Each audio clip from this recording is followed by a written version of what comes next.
On a passé environ 30 minutes. On a fait le tour sur le fondement de l'ISO 9001, sur ses principes, ses enjeux et sa fonction. Il nous reste maintenant un petit peu de temps pour balayer l'ensemble des exigences. Donc, on va entrer dans le cœur du détail de la norme. J'espère que jusqu'à l'instant, c'est clair pour vous.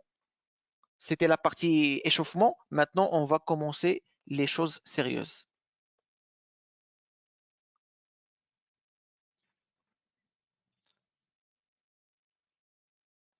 Allons-y. Merci. ISO 9001, elle est décortiquée en 10 chapitres dans sa version 2015. Domaine d'application, référence, terminologie, contexte, leadership, planification, support, réalisation, évaluation et amélioration.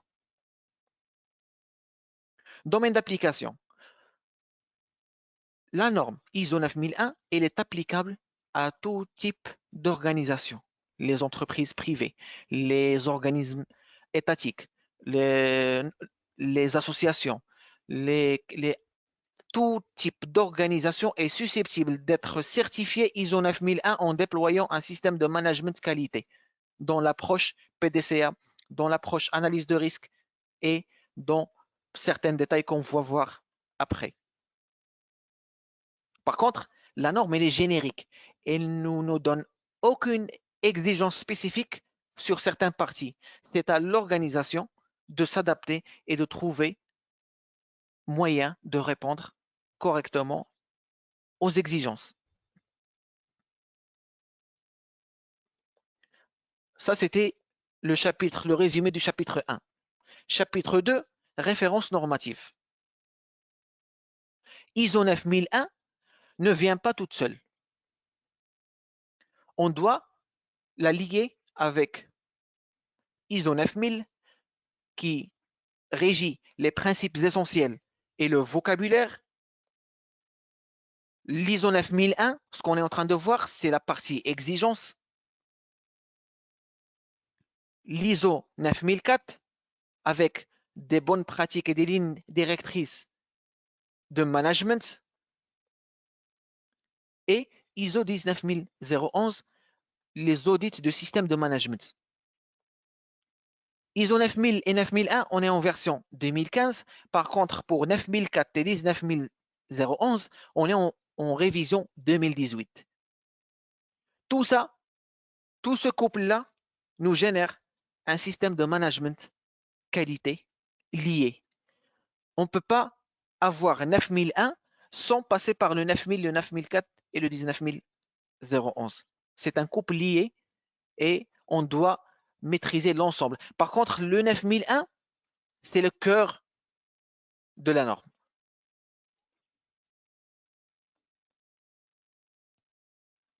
Chapitre 3, terminologie.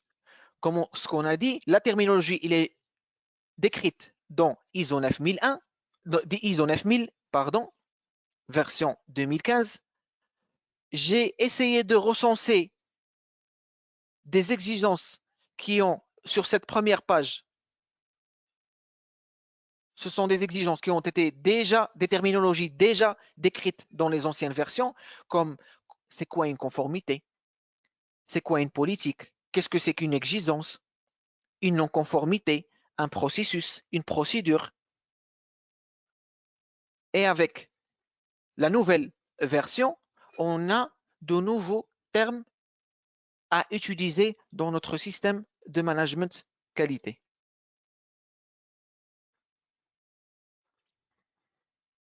Par exemple, le lien entre l'efficacité et l'efficience.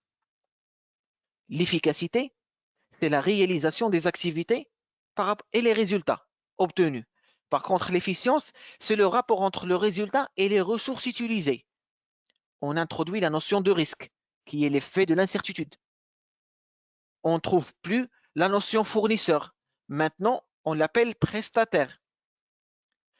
On a la notion compétence, on va la voir après. Libération, on va la voir aussi. Une partie intéressée, une reprise et réparation. Ce sont tous des nouvelles terminologies dans le système de management et le détail, il est décrit dans la norme ISO 9000 et non pas 9001.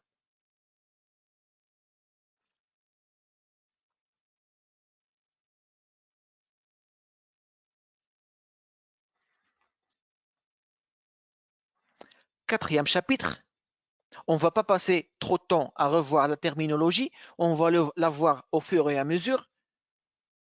Et pour plus de détails, vous pouvez consulter l'ISO 9000 version 2015. Quatrième chapitre, contexte de l'organisme.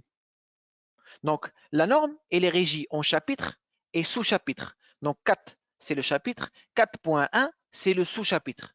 Déterminer les enjeux externes et internes pertinents. Il n'y a pas mieux que le SWOT pour le faire. Je vais directement vous présenter un exemple, vu la contrainte de temps.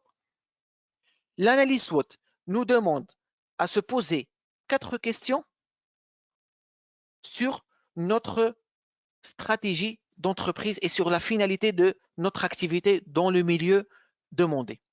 Tout d'abord, on doit identifier les forces, nos forces.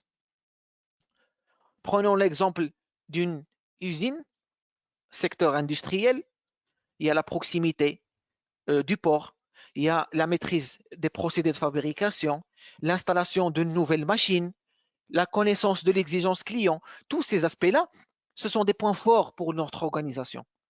Avec quoi se démarquer. On doit aussi identifier nos faiblesses, weaknesses, strengths and weaknesses.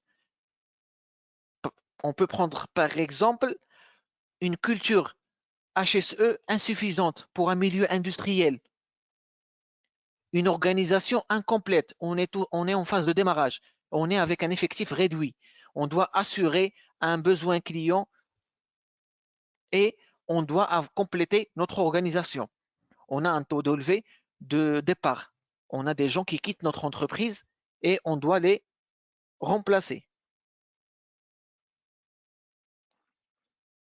Formation sur le standard interne. On doit former notre personnel sur nos standards de la société. Ça, c'est des points faibles dans notre plan stratégique. Après les forces et faiblesses, on doit identifier les opportunités qu'on a. Donc, forces et faiblesses, c'est interne. Opportunité, c'est externe. Qu'est-ce qu'on a en externe comme point positif? On est d'abord dans un pays avec une situation politique très stable. On a une main-d'œuvre nettement qualifiée et une croissance économique confirmée. Ça, c'est des points positifs. Aussi, le négatif, il y a un risque de perte de compétences. Parce que la croissance de l'activité, qui est une opportunité pour nous, nous génère automatiquement des menaces, qui est la perte de compétences. Les gens, ils vont nous quitter pour aller travailler ailleurs. Parce qu'il y a d'autres boîtes qui vont démarrer et qui auront besoin de compétences. On a des nouveaux concurrents qui vont s'installer juste à côté de nous.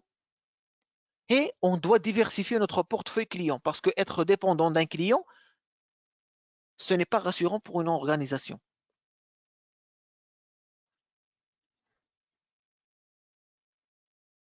J'espère que c'est clair.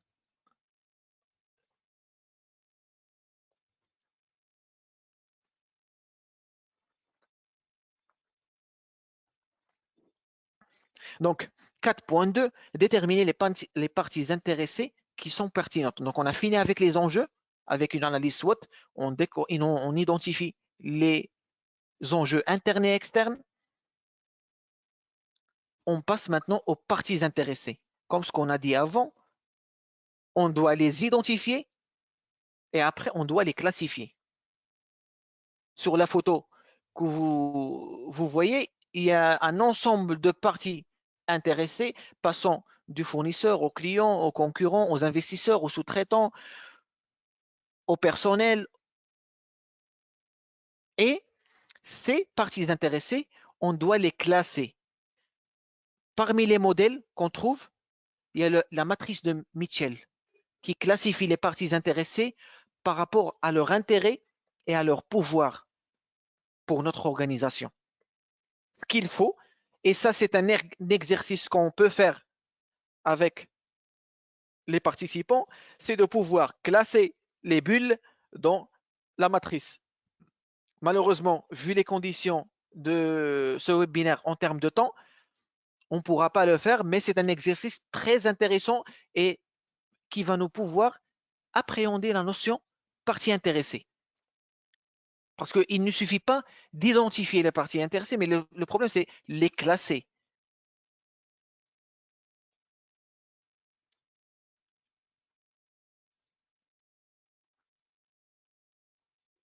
« 4.3. Déterminer le domaine d'application du système de management qualité. » Le texte comme ça, il paraît, c'est de la magie. Par contre, tout ce qui est demandé par la norme ISO 9001, c'est d'avoir une information documentée qui décrit l'entreprise. Nous sommes la société Nokia, on est leader en téléphonie mobile et en réseau télécommunications. On est disponible sur 14 pays avec un chiffre d'affaires de avec le détail de l'entreprise. On produit des smartphones, on produit des photocopieuses. Et sur notre système de management de qualité, qu'est-ce qu'on doit passer pour certification? Parce que déployer l'ISO 9001, c'est dans un but final d'avoir la certification.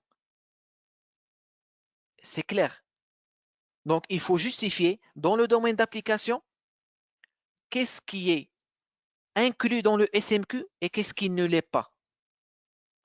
Sur le lien, un exemple d'un SMQ d'une organisation et c'est tout simplement le détail sur l'entreprise. Nous, on est l'entreprise X, on fait l'activité A, B, C, on a combien de personnes d'effectifs, on est disponible sur quel site, on a un chiffre d'affaires, donc plusieurs informations. Et notre système de management de qualité, il prend en considération l'activité A et l'activité B, parce qu'il se peut pour certains types d'entreprises d'avoir une certification sur juste une partie de l'activité. Je connais des entreprises qui font des 2 ou 3 activités et il n'y a que 2 qui sont certifiées. Et c'est possible. Et l'ISO le permet.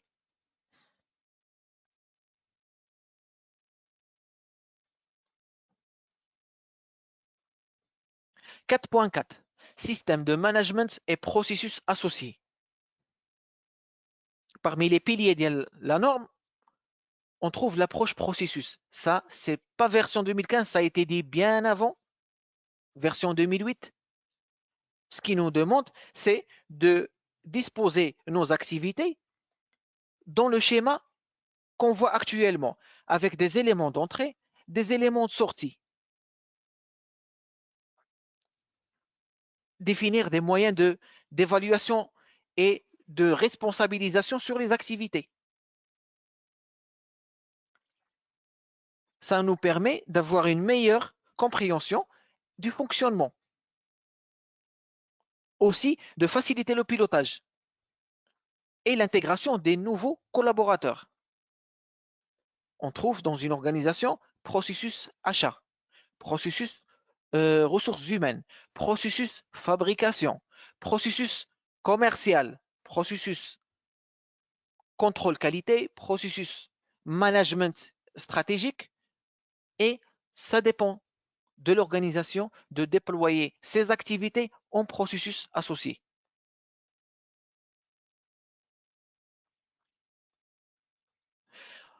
On constate dans la plupart des organisations 3 types de processus. Les processus de management, de réalisation et de support. Pour chaque processus d'entre eux, on doit définir une carte processus ou bien une fiche processus avec le nom, la finalité, les responsabilités, les indicateurs des mesures de performance, les clients et les fournisseurs internes ou externes. Parce que le processus achat, il a un client, Flusine. C'est le fabricant, c'est la qualité, c'est Et chacun des processus peut avoir des clients et fournisseurs internes et externes. On doit trouver dans cette fiche les éléments de sortie et d'entrée et les ressources nécessaires, une analyse de risque et les documents associés. Je vous propose un exemple d'une cartographie de processus selon la version ISO 9001 pour un centre de formation. Donc, cet établissement, l'approche processus, elle commence et finit par le client.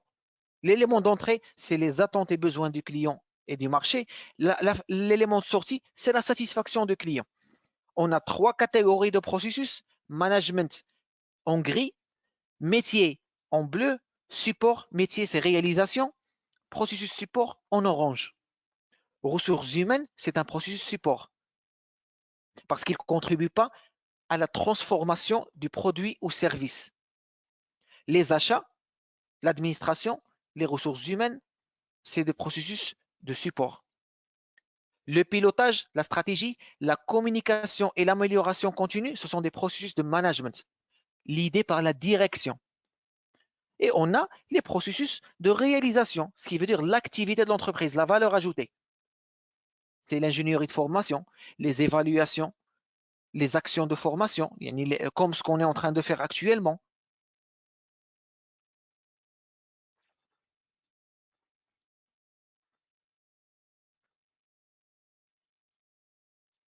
On vient de finir avec le chapitre 4. On passe maintenant au chapitre 5. Donc 4, c'était le contexte de l'entreprise. Ce qu'il faut noter, c'est que on doit identifier les enjeux internes et externes et les identifier et les classifier. On doit identifier les besoins et les attentes des parties intéressées pertinentes et juste pertinentes. Il faut tout simplement démontrer que c'est pertinent pour notre système de management de qualité et pour notre activité. Sinon, il n'y a pas besoin de le traiter.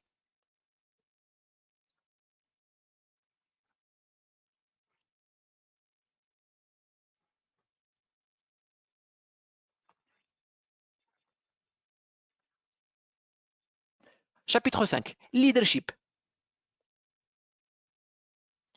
5.1, Leadership et engagement.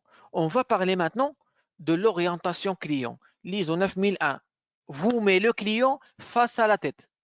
Il ne faut pas agir, décider, planifier sans prendre en considération le client à travers de l'écoute, des enquêtes de satisfaction, identification du besoin, maîtrise du produit et du service, mesurer la satisfaction, être réactif et efficace en communication avec le client. Et indique aussi sur la responsabilité de la direction. L'ISO 9001 dans cette version 2015 met la main sur la responsabilité de la direction à assumer sa responsabilité, à établir des dispositions, à intégrer le personnel dans la décision, à sensibiliser le personnel, à fournir les ressources nécessaires, garantir un climat convenable, soutenir les processus et promouvoir l'amélioration de l'activité de l'entreprise.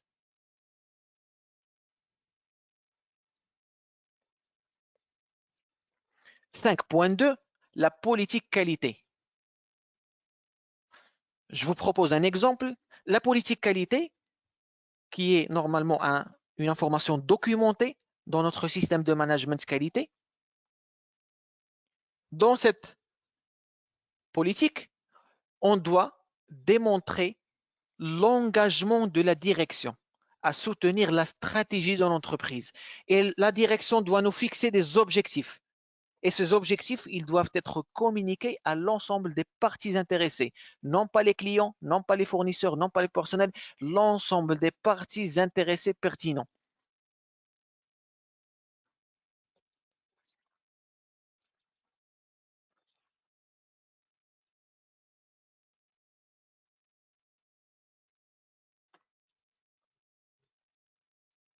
5.3. Donc, la politique qualité, c'est la deuxième information documentée qu'on trouve sur la norme ISO 9001. La première, c'est le domaine d'application de l'entreprise. Les sites, la fabrication, l'activité, le détail de l'entreprise. Le deuxième document, c'est la politique qualité. Voir l'exemple, un petit pas sur l'exemple. Donc, la société, qui est une entreprise spécialisée dans la vente et l'installation de matériel de contrôle technique, veut, dans sa vision, devenir leader dans la vente des équipements, leader national ou international en Côte d'Ivoire. Pour y arriver, le directeur général s'engage. Il prend l'engagement de satisfaire les exigences des parties intéressées pertinentes, de fournir les ressources indispensables et d'améliorer la performance de l'entreprise. Ce document, il doit être communiqué à l'ensemble des parties intéressées. 5.3, rôle, responsabilité et autorité. Qui doit faire ça? C'est la direction et les pilotes des processus. Les trois types de processus qu'on a vus, management, réalisation et support. Lorsqu'on dit management, on veut désigner la direction et les pilotes des processus, les responsables de service, le comité de direction. Ils doivent attribuer les responsabilités et autorités nécessaires pour assurer la conformité du SMQ et l'intégrité en cas de modification. Aussi, garantir l'efficacité des processus et communiquer les responsabilités et les autorités au sein de l'organisme. Pour dire dans le SMQ qu'une activité elle est gérée par le responsable ou bien par l'ingénieur méthode ou bien par l'ingénieur X ou Y, ça doit être décrit et notifié par la direction et les pilotes des processus. Et ça doit être informé.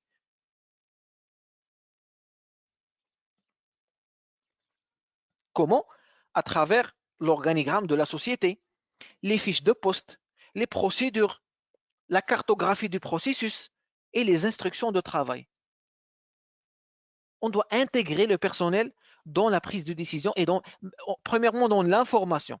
On doit informer les gens qu'est-ce qu'ils doivent faire au juste afin qu'ils puissent travailler convenablement et dans le même objectif, dans la même orientation. Dans le modèle économique, je dirais pas marocain mais international, il y a des gens qui intègrent des sociétés et qui ne reçoivent pas leur fiche de poste. Ils ne savent pas où et comment limiter leur périmètre d'activité. Est-ce que c'est moi qui dois faire cette activité ou bien c'est mon collègue? Est-ce que c'est la responsabilité de notre service ou bien c'est de l'autre service? Ce sont des problèmes dus au manque d'informations sur la partie rôle, responsabilité et autorité. Qui a l'autorité dans une organisation d'arrêter la production? Qui a l'autorité de répondre aux clients? Personne ne doit répondre aux clients. On doit avoir une personne, une interface qui communique avec le client. Supposons que vous êtes mes clients et qu'à chaque fois, je vous ramène une personne, vous traitez une réclamation avec vous ou bien vous répondre à une commande. Ce n'est pas efficace. Et ceci, l'ISO le dit clairement, la direction et les pilotes de processus doivent attribuer les responsabilités, communiquer les responsabilités.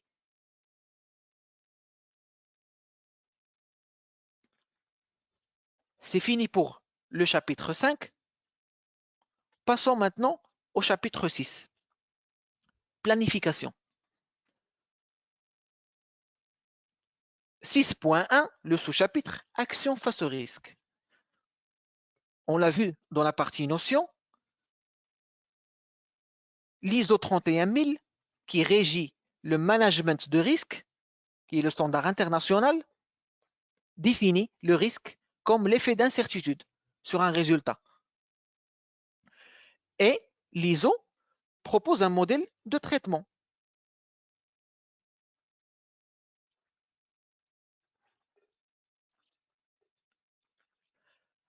On l'appelle l'appréciation du risque et le traitement du risque. L'analyse de risque selon l'ISO 31000, elle est en deux parties, l'appréciation et le traitement. L'appréciation, ça commence par tout d'abord par l'identification du risque. C'est une étape primordiale et la plus critique parce qu'on peut se tromper dans l'analyse et on subira ce qu'on va subir, mais oublier des risques, ça c'est critique pour une entreprise. Donc, ça commence par l'identification du risque avec une liste exhaustive, un recensement de tous les impacts qu'on peut avoir sur notre performance. Après, on doit analyser chaque entreprise selon son métier, selon son activité, utilise les outils d'analyse et de résolution de problèmes, les AMDEC, les méthodologies de résolution de problèmes. Il y en a plusieurs outils, chacun à disposition de son activité. Après, on doit évaluer le risque. Évaluer le risque et d'aider les décideurs à déterminer les risques nécessitant un traitement en priorité. C'est tout simplement pour prioriser. On ne pourra jamais traiter l'ensemble des risques. Ça n'a jamais été fait et ça ne le sera jamais. Le parfait n'existe pas. Donc, l'ISO 31000 vous demande de prioriser, définir un seuil sur lequel vous ne pouvez pas agir et un autre seuil sur lequel vous devez immédiatement proposer des solutions. Après l'appréciation du risque, on doit le traiter. Avec la gomme, comme sur l'image, il se peut avec une autre manière. Comment pouvons-nous traiter le risque? Question pour tout le monde.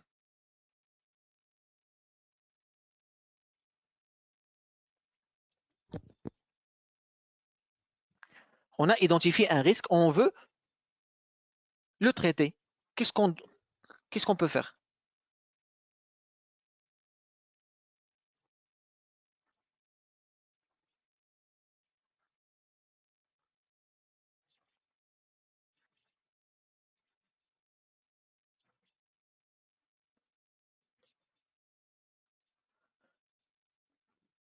Donc, définir la criticité, utiliser l'AMDEC, pas d'action préventive, utiliser des outils. Donc, la notion, donc pour rester macro, la notion, je vous remercie pour vos réponses. Anna, juste, j'essaie d'interagir avec vous. Je sais que entendre pour une longue période, ce n'est pas très pratique, mais Allahumma hakda aw la walou. Merci encore une fois. Donc, le traitement du risque, c'est tout simplement essayer de l'éliminer. Éliminer le risque. J'ai un risque, ça me pose un problème, j'essaie de l'éliminer. C'est le premier principe. Il faut se mettre ça dans la tête. C'est difficile, mais il faut essayer de le faire. Non pas le faire, mais essayer de le faire. Comment? Il faut agir sur l'occurrence, sur la fréquence, sur la cause du problème. Ou bien on peut l'atténuer en agissant sur la gravité, sur l'impact. Ou bien, lorsqu'il n'y a pas de solution, il faut même considérer à le transférer. On appelle ça un transfert de risque. Comment ça? Je suis une entreprise, j'ai une activité X, je produis un produit ABC et pour mon procédé de transformation, je dois réaliser une opération que je juge risquée, soit en termes sécurité, soit en termes réglementation, soit en termes performance. Ce qui veut dire que je ne peux pas la faire, je ne la maîtrise pas. Ce que j'ai décidé, c'est de la sous-traiter. Je prends mon téléphone et j'appelle des prestataires qui sont spécialisés dans cette activité. Monsieur, salam alaikum, on souhaite sous-traiter l'activité X, Y, Z, pas sans entrer dans le détail, la partie commerciale, d'accord, donc la validation avec le sous-traitant, et on a transféré le risque. On ne l'a pas éliminé, on ne l'a pas atténué, mais on l'a transféré. Ou bien, je convoque des assurances. Supposons que j'ai une société de transport international et je gère des marchandises périssables. J'ai un risque que ma marchandise soit perdue, détruite, endommagée durant la chaîne logistique entre moi, le fournisseur, et entre mes clients. Ce que je peux faire, c'est de contacter les assurances pour essayer non pas d'éliminer le risque, ni de l'atténuer, mais de le transférer. S'il y aura des pertes, c'est l'assurance qui va le payer. Et ça, on le fait nous tous.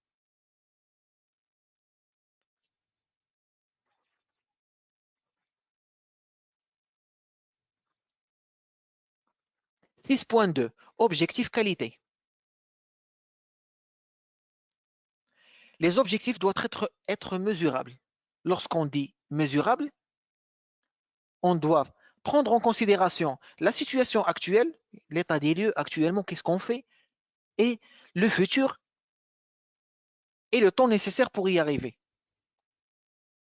Le management, on définit des objectifs SMART, ce qui veut dire des objectifs spécifiques. Il ne faut pas dire que dans une année, je compte améliorer mon anglais. Ce n'est pas un objectif de qualité. Il faut préciser, spécifier, il faut chiffrer. Dans un an, je dois passer l'examen anglais avec un niveau B ou A ou C ou n'importe.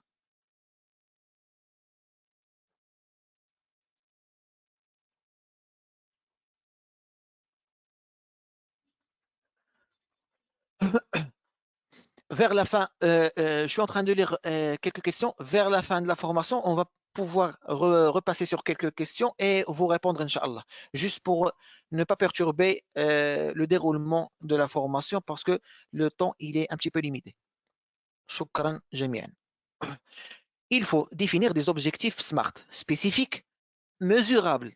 On doit pouvoir quantifier l'impact par rapport à notre objectif et par rapport à notre réalisation.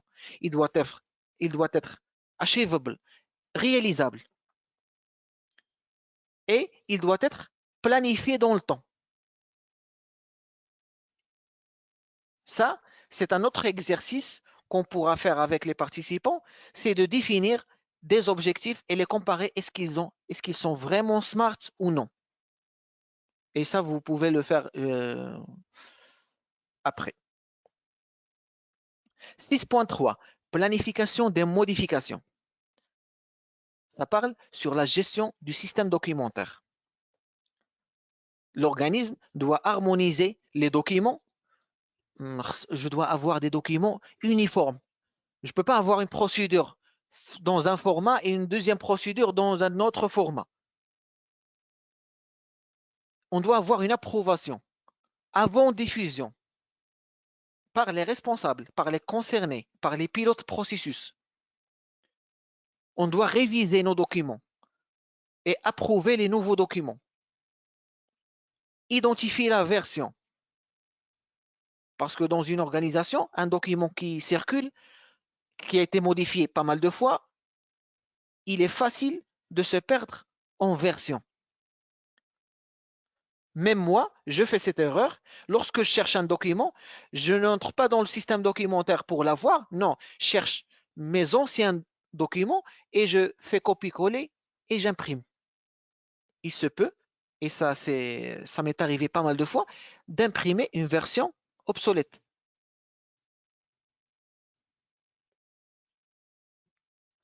Assurer que les documents sont lisibles, compréhensibles, identifiables et empêcher, et ça c'est critique, empêcher toute utilisation non intentionnelle de documents périmés, obsolètes. et les identifier de manière adéquate. On vient de dire non intentionnel. On peut se tromper et prendre des documents qui ne servent pas. Majoritairement, un système documentaire dans une organisation, selon ISO 9001, peut se représenter dans cette partie-là.